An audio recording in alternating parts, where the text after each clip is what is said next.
The male lion gets the crown. The lionesses get the kills.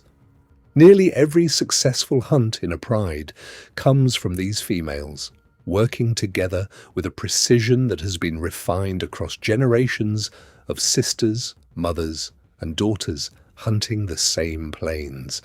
You'll see in a few moments how that teamwork takes down three completely different kinds of prey and why none of it would work alone.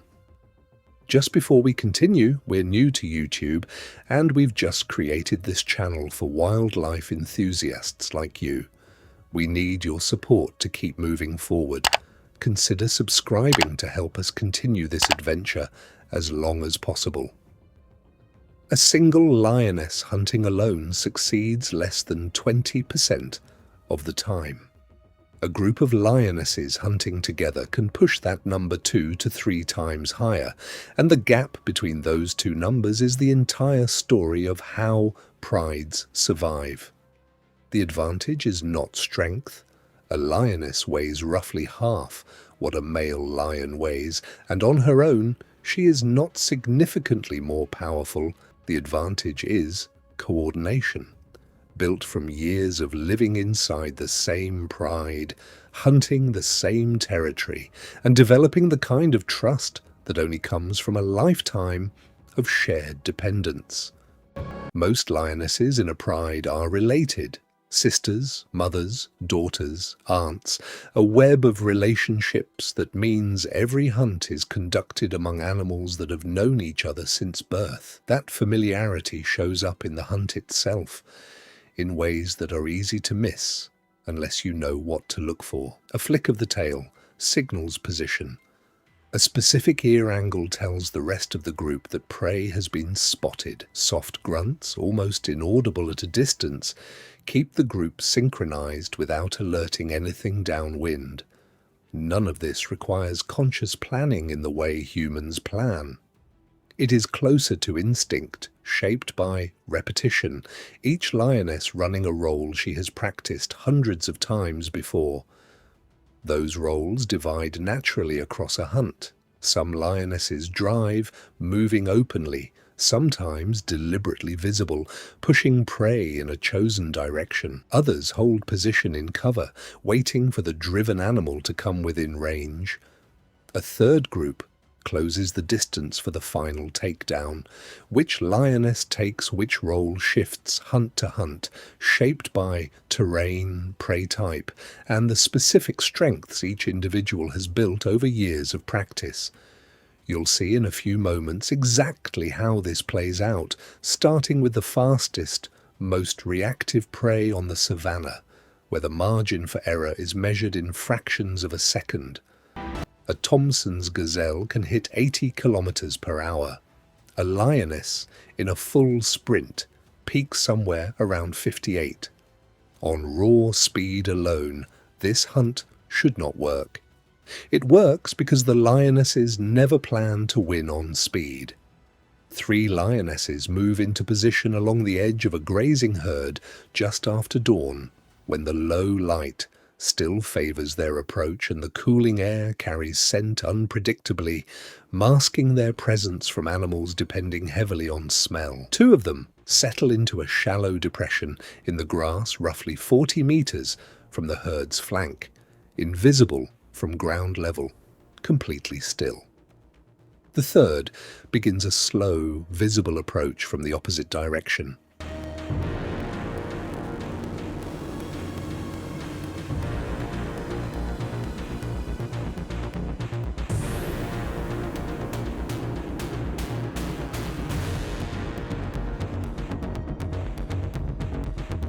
This is the driver. Her job is not to catch anything. Her job is to be seen to apply just enough visible pressure that the herd reacts and moves predictably in the direction the other 2 lionesses are already waiting. The gazelles spot her at 60 meters and begin to shift, nervous, repositioning away from the visible threat. Without realizing, they are moving directly toward 2 more. The herd breaks at the same moment the hidden lionesses rise from the grass. What follows lasts under 10 seconds. The herd scatters in every direction, the explosive panic of 40 animals trying to process multiple threats simultaneously, and in that chaos, individual gazelles lose the coordinated group movement that normally protects them. One young female, slightly behind the others, breaks toward open ground instead of toward the herd's main body. Both ambushing lionesses adjust instantly, cutting the angle, closing from two directions at once. The first strike misses, a near miss, the gazelle's evasive cut sending the lioness's claws through empty air. But the second lioness has already adjusted for exactly this possibility, positioned slightly behind and to the left, and the gazelle runs directly into her path. The throat bite that follows ends the chase in under 2 seconds. This is what cooperative hunting actually buys these animals. Not strength, not speed, but the ability to fail individually and still succeed collectively. A solitary lioness who misses that first strike loses the gazelle entirely. A coordinated group that misses simply hands the opportunity to whoever is better positioned. Against faster, larger prey, this same principle scales up dramatically, and the stakes climb with it. During the Great Migration, wildebeest and zebra cross rivers in numbers that overwhelm any individual predator's ability to track a single target. This is precisely the chaos the lionesses are waiting for. A pride of 6 positions along a known crossing point days before the herds arrive, reading the terrain the way a strategist reads a map. The riverbank narrows here, forcing the herd into a tighter formation than the open plain allows. The far bank rises steeply, slowing the animals as they climb out of the water, momentarily reducing their ability to outrun anything waiting at the top.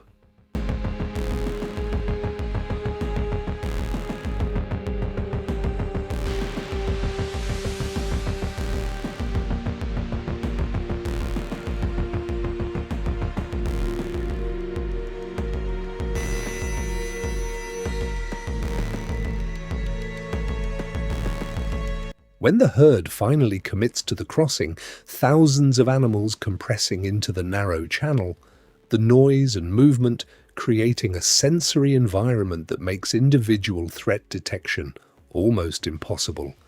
The lionesses do not need to chase. They need only to wait at the point where speed is already gone. 4 lionesses position along the exit bank in a loose U formation, leaving what looks like an open gap directly ahead of the climbing herd. This is deliberate. The gap funnels the exhausted animals forward into a space that closes the moment enough of them have committed to it. 2 more lionesses hold position downstream, covering the animals that try to break early.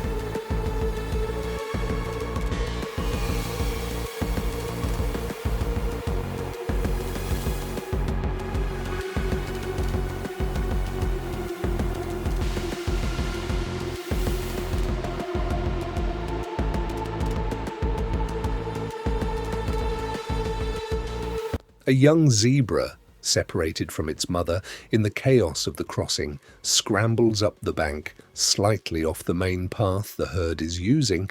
It is the kind of small deviation that means nothing in open water and everything once it reaches dry ground, because 2 lionesses have already read that deviation and adjusted their position to intercept it. The takedown on an animal this size requires more than one attacker working simultaneously.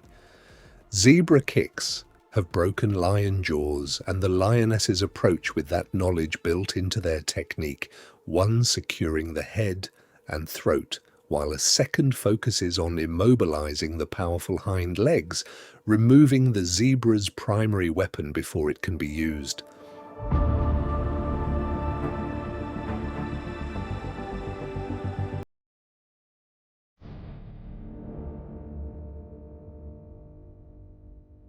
The kill takes longer than the gazelle hunt, and it costs the pride more in physical risk, but the reward, enough meat to feed the entire pride for days, justifies every bit of that risk.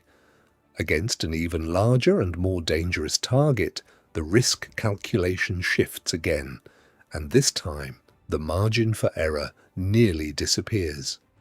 A Cape buffalo weighs close to 1,000 kilograms and carries horns capable of killing a lioness with a single accurate strike. Hunting this animal is not a question of skill alone. It is a question of whether the reward is worth the risk at all. 8 lionesses have been tracking this herd for 2 days, watching for exactly the kind of weakness that makes the calculation favorable. An older bull, slightly separated from the main group, moving with the stiffness of an animal carrying old injuries. Because committing to a buffalo hunt and failing can mean losing a pride member permanently. The approach takes nearly an hour. 2 lionesses begin testing the bull from the front, drawing his attention and his horns toward them, forcing him to track a threat directly ahead, while 3 more move into position along his flanks and rear, hidden by the long grass in his own restricted field of view. The first contact does not go cleanly. One lioness misjudges the bull's rotation speed and takes a glancing hit from his horn that sends her rolling through the grass. For a moment, the hunt's outcome hangs entirely on whether she can recover before the bull presses the advantage. You'll see in a few moments exactly how the rest of the pride responds to this, because what happens next is the clearest evidence of what cooperative hunting actually means under real pressure, giving her the seconds she needs to retreat to a safe distance. This is not calculated rescue in the way humans would plan it, but it functions exactly like one, a redistribution of risk across the group the instant one member becomes vulnerable. The buffalo, now facing renewed pressure from multiple directions, begins to tire. His attention splits between threats faster than he can fully commit to any single counterattack, in a way that one buffalo fighting 8 threats simply cannot. The final takedown, when it comes, involves 4 lionesses working simultaneously, 2 securing the head, 2 working to bring down the hindquarters. It is brutal, prolonged, and exactly the kind of hunt that no single lioness, however skilled, could attempt alone and survive.